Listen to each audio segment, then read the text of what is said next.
بسم اللہ الرحمن الرحیم۔ عزیز طلبہ، السلام علیکم۔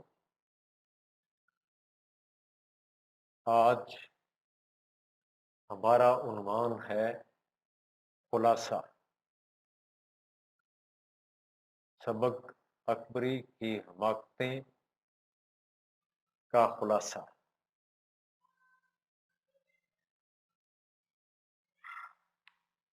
خلاصے کے چیدہ چیدہ اور اہم نکات پیراگراف کے اعتبار سے لکھ دیے گئے ہیں۔ اسی کو مد نظر رکھتے ہوئے ہم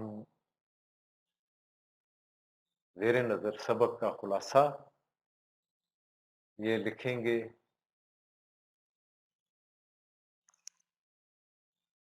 اکبری ایک جاہل اور بد سلیقہ لڑکی تھی۔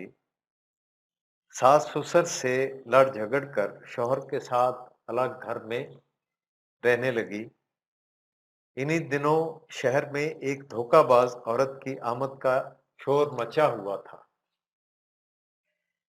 اس کے شوہر محمد عاقل نے اسے خبردار کیا کہ کسی اجنبی عورت کو گھر میں مت آنے دینا، لیکن اکبری انتہا کی کم عقل تھی۔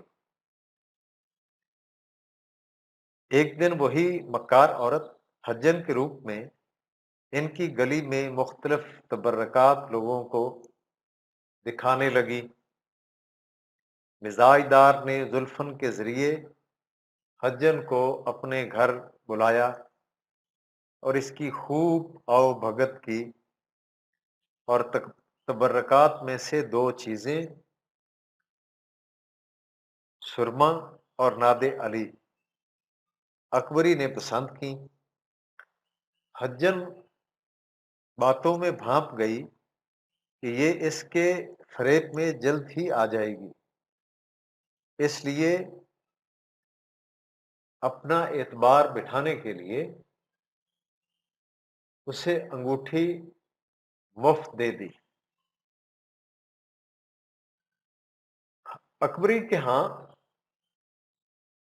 اب تک اولاد نہیں ہوئی تھی، اس لیے بعض بے بنیاد قصے سنائے۔ یہ کہہ کر اکبری کو اپنا گرویدہ کر لیا کہ تمہارے اتنے بچے ہوں گے کہ تم سنبھال نہیں سکو گی۔ دوسرے دن حجن پھر آ گئی اور مزاج دار کو ایک ریشمی آزار بند دکھایا کہ کسی بیگم نے بیچنے کے لیے دیا ہے۔ مزاج دار نے اس کی قیمت 4 آنے سن کر فوراً خرید لیا اور مزید چیزیں دکھانے کے لیے کہا۔ حجن نے اسے شوہر کی محبت حاصل کرنے کے لیے ایک گنڈا لا دینے کا وعدہ کیا اور 2 لونگیں اکبری کو دیں کہ ایک چوٹی میں باندھ لے، سر کی چوپٹی میں باندھ لے، اور دوسری شوہر کے تکیے میں سی دے۔ ان لونگوں کے پر اثر ہونے کے بارے میں بھوپال کی بلقیس جہانی بیگم کا قصہ اور کوہ حبشہ کے شاہ صاحب کی شخصیت کا ذکر اس انداز میں کیا کہ اکبری متاثر ہوئے بغیر نہ رہ سکی۔ مزاج دار نے محمد عاقل کو آزار بند دکھایا۔ محمد عاقل بھی اتنا سستا آزار بند دیکھ کر لالچ میں آ گیا اور مزید چیزیں دیکھنے کو کہا۔ محمد عاقل کے یوں التفات سے باتیں کرنے پر اکبری کا لونگوں پر یقین اور پختہ ہو گیا، اور آئندہ ملاقات میں اکبری اور حجن کا آپس میں ماں بیٹی کا رشتہ قائم ہو گیا۔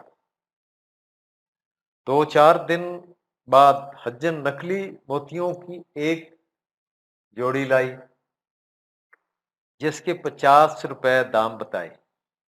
اور کہنے لگی کہ اگر بازار سے خریدو گے تو 1500 سے کم میں نہ ملے گی۔ اکبری نے کہا میرے پاس نقد پیسے نہیں، تو حجن کہنے لگی اپنا زیور دے کر خرید لو، ایسا موقع بار بار نہیں ملا کرتا۔ مزاج دار فوراً زیور والا صندوق اٹھا لائی۔ حجن نے زیور دیکھ کر مزاج دار کو دھک دگی میں ڈورا ڈلوانے اور زیور دھلوانے کا مشورہ دیا۔ اکبری نے شوہر کی مصروفیات کا ذکر کیا تو حجن کہنے لگی اس کام کے لیے میں حاضر ہوں، تم زلفن کو میرے ساتھ بھیج دو۔ اکبری رضامند ہو گئی۔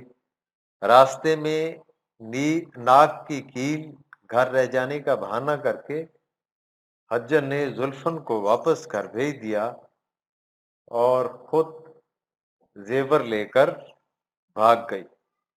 اکبری نے زلفن کو فوراً واپس دوڑایا۔ محلے کے لوگ بھی حجن کو ڈھونڈنے نکلے مگر اس کا کہیں نام و نشان نہ ملا۔ جب محمد عاقل کو پتہ چلا تو میاں بیوی میں بہت لڑائی ہوئی۔ بعد میں معلوم ہوا کہ یہی کٹنی کنچنی کی گلی میں احمد بخش خان کی بی بی اور روئی کے کٹڑے میں میاں مسیطہ کی بیٹی کا تمام زیور بھی دھوکے سے اڑا لے گئی۔ موتیوں کی جوڑی بھی 3 پیسوں کی نکلی۔ خوب جگ ہنسائی ہوئی۔ جب تک اکبری ساس کے ساتھ رہی اس کے جہیز کے کپڑے محفوظ رہے، کیونکہ وہ ہر 10ویں دن دھوپ لگوا دیتی تھی، مگر اب ساری برسات گزر گئی، مزاج دار نے کپڑوں کو دیکھا تک نہ تھا۔ سردی کی آمد پر صندوق کھولا تو کوئی کپڑا کارآمد نہ تھا، برتن پہلے ہی چوری ہو گئے تھے۔ یوں یہ ہنستا بنستا گھر اجڑ گیا۔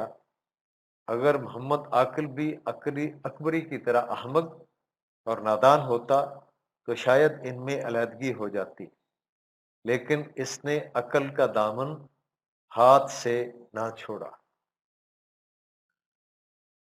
تو عزیز طلبہ، یہ اکبری کی حماقتیں کا خلاصہ تھا۔ اس کی مشق کرتے رہیں۔ اللہ ہمارا حامی و ناصر ہو۔ اللہ حافظ۔